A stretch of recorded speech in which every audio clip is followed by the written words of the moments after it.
Bonjour à tous. Aujourd'hui, sur Néotrouve Explore, on vous emmène dans une balade contemplative autour d'un étang naturel qui abrite la plus importante concentration de fleurs de lotus d'Europe. Cette magnifique fleur est originaire d'Asie et particulièrement de l'Inde. Elle est associée au dieu Vishnu, qui veut dire clin d'œil de lotus, et Brahma, ainsi qu'à plusieurs déesses. Elle fait aussi régulièrement l'objet d'offrandes dans des temples. Ici, elle fleurit de début juillet à mi-septembre. Le lotus ayant simplement besoin de beaucoup d'eau et de 3 mois d'été chaud. Le lotus est une plante qui, généralement, pousse naturellement dans les étangs, les marécages et les environnements chauds et humides. Il paraît que plus l'eau est boueuse et opaque, plus belle est la fleur. C'est d'ailleurs ce qui est exceptionnel chez cette fleur. Pour les bouddhistes, cela évoque la possibilité qu'un être humain puisse parvenir à l'état de Bouddha, peu importe ses conditions de vie. La fleur du lotus évoque également l'éveil spirituel.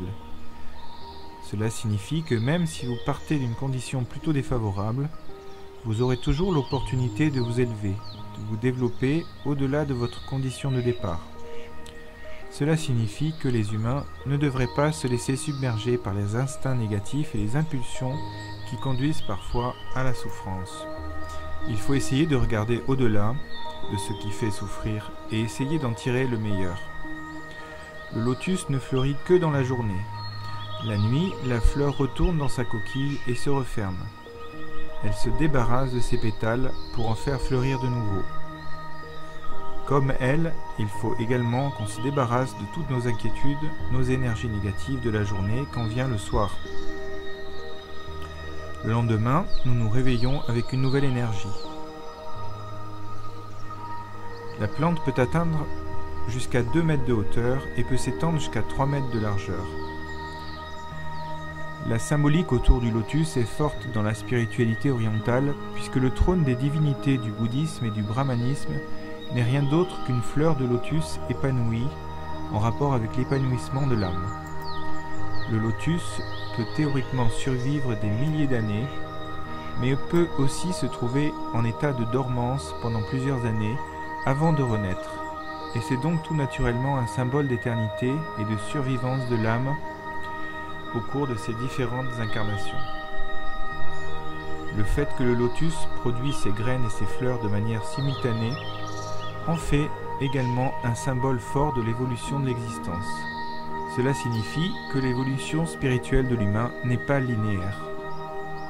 On trouve l'explication de cet état dans le Sutra du Lotus qui évoque le vœu de Bouddha d'élever l'état de vie de tous les êtres humains afin de le rendre égal au sien et énonce que ce vœu fut réalisé lorsqu'il enseigna ce sutra. Le Sutra du Lotus ne cesse de prôner l'action bienveillante et est considéré comme le dernier grand enseignement et l'aboutissement de la vie du Bouddha. Il y révèle l'existence d'une réalité inhérente à toute chose appelée l'état de Bouddha. Le Sutra du Lotus affirme également que l'illumination est potentiellement ouverte à tous. Voilà, j'espère que cette balade au cœur de cet étang aux 1000 lotus vous aura inspiré sur l'éveil de l'âme comme la fleur du lotus au milieu de la boue. On vous dit à une prochaine vidéo et en attendant, soyez heureux et portez-vous bien.